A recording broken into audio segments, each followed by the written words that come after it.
7h, 9h, Europe 1 matin. 8h40 sur Europe 1 matin avec Dimitri Pavlenko jusqu'à 9h. Et place à votre signature Europe 1 du jeudi. Bonjour Charlotte Dornelas. Bonjour Dimitri, bonjour à tous. Charlotte, ces derniers jours, les images de maires sortant humiliés, maltraités de leur mairie ont largement choqué. Quelle remise en cause cela induit-il selon vous ? C'est jugé inacceptable, oui, mais pas grand-chose de plus en réalité. Le spectacle devrait pourtant mettre tout le monde d'accord. D'autant qu'il s'est répété des maires sortants non seulement battus, mais menacés, humiliés, chassés à la manière des représentants d'un ancien régime balayé. Et en même temps, nous étions prévenus. Personne n'a parlé d'opposition, d'alternance ou d'alternative. On nous a parlé du remplacement de l'ancienne France par la nouvelle, en ces termes exactement. Pour les plus militants, ce ne sont pas d'abord des idées qui ont gagné, mais des profils.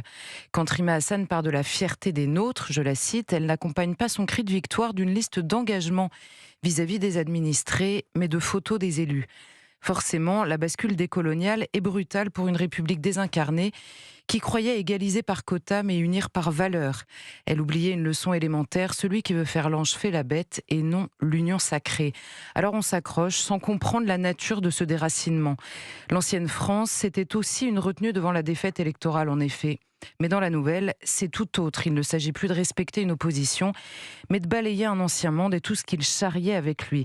Il y a quelque chose d'une vengeance et l'imaginaire peu empathique de la Révolution.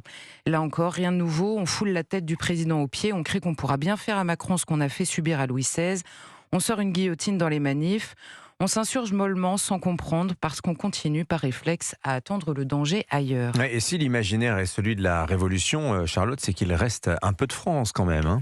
Chez les porte-paroles, comme les appelle Rima Hassan, c'est une évidence. Mélenchon a toujours voulu noyer la France dans la République pour la faire naître en 1789. Tabula rasa, encore et toujours. On se demande parfois comment un homme qui a des lettres est capable d'oublier à ce point le sort réservé aux anciens révolutionnaires par les nouveaux. Mais passons, car la phrase de Rima Hassan, justement, est un avertissement, là encore. Je la cite, « L'antiracisme a besoin de voix et de visages incarnés et non pas de porte-parole éloignés de ses réalités. Cette époque du porte-parole est révolue. Tout ce qui est fait sans nous est fait contre nous. » La revendication était claire, exit les idées, les programmes, les accords. Avant toute chose, place aux racisés. Fini les tout blancs, tout moches. La nouvelle France se compose des héritiers de l'immigration. Ils ne sont pas une part de la France, ils sont la France, plus encore que les autres, a même expliqué le nouveau maire de Saint-Denis. Et là, l'imaginaire mute. Il n'est plus celui de la Révolution française, mais de la conquête. Le maire de Saint-Denis a d'ailleurs prévenu, il attend désormais une allégeance à sa victoire ou le départ. Les pourfendeurs de la discrimination en usent désormais ouvertement, jusque sur le terrain idéologique. Les vainqueurs doivent désormais écrire leur page d'histoire. Mais ces maires ne sont pas forcément responsables du comportement de tous leurs administrés. Est-ce qu'il faut leur reprocher ?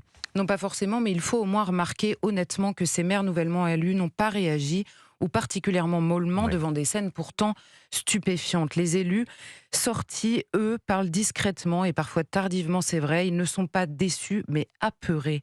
Ils évoquent par ailleurs un problème qu'il serait irresponsable de ne pas voir. Il y avait, parmi les personnes menaçantes, des islamistes, des narcos, des délinquants identifiés. Fait-il une victoire avec ou malgré le maire qui vient d'être élu ? Quelle sera leur place ou laquelle prendront-ils dans cette nouvelle France ? Pour l'instant, c'est la police que l'on désarme et on verra plus tard.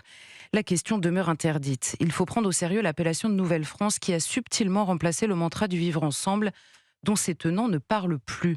Mélenchon avait dit il y a quelque temps que les Français de souche représentaient désormais un sérieux problème pour la cohésion nationale qui devait s'établir sur d'autres racines.